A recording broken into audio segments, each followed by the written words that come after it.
Happy Friday. Thank God it's Friday. Happy weekend, everybody. I'm going to give you a review of Metal Gear Solid Delta Snake Eater, which is, I'm not going to say reimagining or remake of the, I believe it came out 2023 or 2024. This is off the cuff by me. This is an off the cuff review, so I'm just flowing with this. It was Metal Gear Solid 3 was one of my favorite games. It probably is the best game Kojima ever made. Anyways, Konami, developed and produced, decided to, kind of update it, modernize it a little bit for 2025. Okay, that's what this review is of. I'm going to give it 8.5 out of 10 because it is the best way to play Metal Gear Solid 3. Now, I'm not saying it's my favorite. I think because of nostalgia or whatnot, I will still put the original over this game, like personally. But I cannot honestly say that old game, which looks like shit visually, is better. Is the best way to play. It isn't. Metal Gear Solid Delta is the best way to play Metal Gear Solid 3 because, and it's some plus and minus, especially with the over-the-counter view, which takes more akin from Metal Gear Solid, 5 Phantom Pain. It trivialized some boss fights with me. It made the boss fights really easy and stuff. So that's probably the one drawback I could say negatively about the gameplay. But Delta did add new CQC animations. It added on-the-fly camo chain system, various animations for Snake, when crouching and crawling and stuff because the new modernized camera system and stuff. It still has a legacy system. It still has old systems and stuff. The game just gives you flat out more options to play Metal Gear Solid 3 basically. The story basically goes, you play as Naked Snake, and you basically, people want to make a big deal out of Kojima's story and stuff. It's basically a simple story. You're basically a soldier named Naked Snake, and it's a story about him taking down his mentor called the Boss. And Naked Snake ends up becoming the big boss, which he is referred to a lot in the games from the past, like Metal Gear Solid, 2, Metal Gear Solid Peace.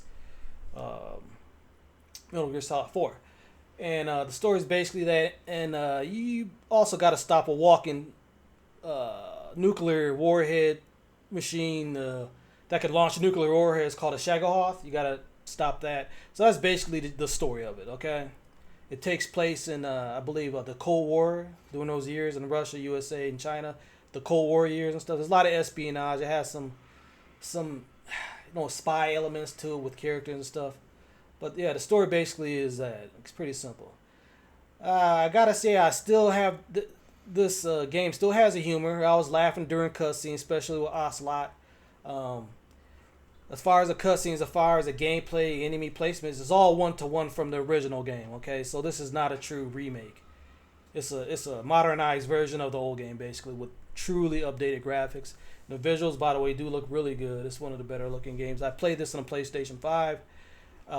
In 60 frame per second mode. I really didn't like the 30 frame per second mode that much. I don't like 30 frame per second mode quality modes on consoles for some reason. I just don't. They don't lower frame rate. Anyways, so that's how I played in the vanilla PlayStation 5. If I didn't make that clear. So the bosses, the Cobra unit, who the mentor of Naked Snake, she runs a group called the Cobra unit, and those bosses.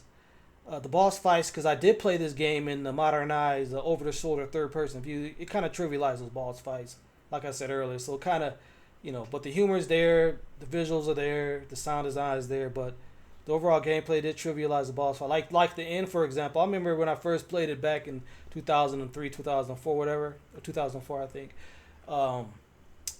It took me like 25 minutes to figure it out. Like when I played Delta, it took me a quarter of the time, and I got the exclusive camo where you can sneak behind them and make them drop the exclusive camo from the end, the legendary sniper. visual, sound design. They all kept the original names, the original voice actors and actresses from the original. The theme song I think was changed a tad bit, but I loved it all, man. I mean, the game still has its charm, but my biggest gripe overall with a game like this, it's always because it's 1-to-1, right? It's not a true reimagining or remake. I prefer a true reimagining and remake, honestly, because it'll just be a different game. But I really love the Resident new remakes of the Resident Evil because they're really different. You know what I'm saying? Um, but that's really the only negative I could say about this game. Yeah, it looks beautiful, but it's still like mechanically. Also, I give them credit for making the save system, the loading systems, and everything much faster and better. So that was an upgrade too. But there are upgrades. But the negative, like I said, is that it's still an old game. Like it's still an old game. Yeah, the AI, the enemies are better. The cone visions are better. They can see you better, hear you better. All that's better. I mean, it's the best way to play the game. It's better, but I still think that the drawbacks is that it's a game from the early 2000s. And nothing can really change that because of the one-on-one mechanics and the gameplay systems. Even with the modernized gameplay mechanics added, it's still the one-on-one game basically. So I don't know. That's a negative by me, but it's still the best way to play Metal Gear Solid 3, in my opinion, hands down. But like I said, I do like the original more personally because it was a personal situation when I was moving across the country and stuff, and this is one of the first two games I played when I moved was Metal Gear Solid 3 and Resident Evil 4, I believe. So those games got a special place at the time and in my life, during my life and stuff. So the presentation, solid here. Everything's solid. I mean, you heard my gripes. You heard the positives, the negatives. Trying to think of anything else to really say here.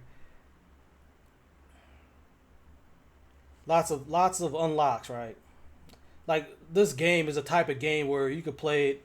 You could beat it in 8 hours, or you could beat it in 25 or 30 hours, depending on unlock systems and stuff. Like I played the Ape Escape mini game, unlock the mini games and stuff. There's a lot of Easter eggs how to unlock that second mini game. I forgot the name of it right now, but it's a pretty cool action, Devil May Cry game. Reimagined, they remade that, and just a lot of unlocks, lots of outfits, lots of little dialogue sequences you can unlock.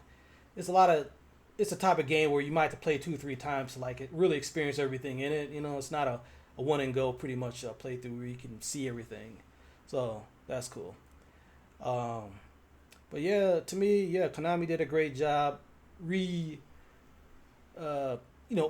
modernizing Kojima's magnum opus in Metal Gear Solid 3. And I think that might be it, members.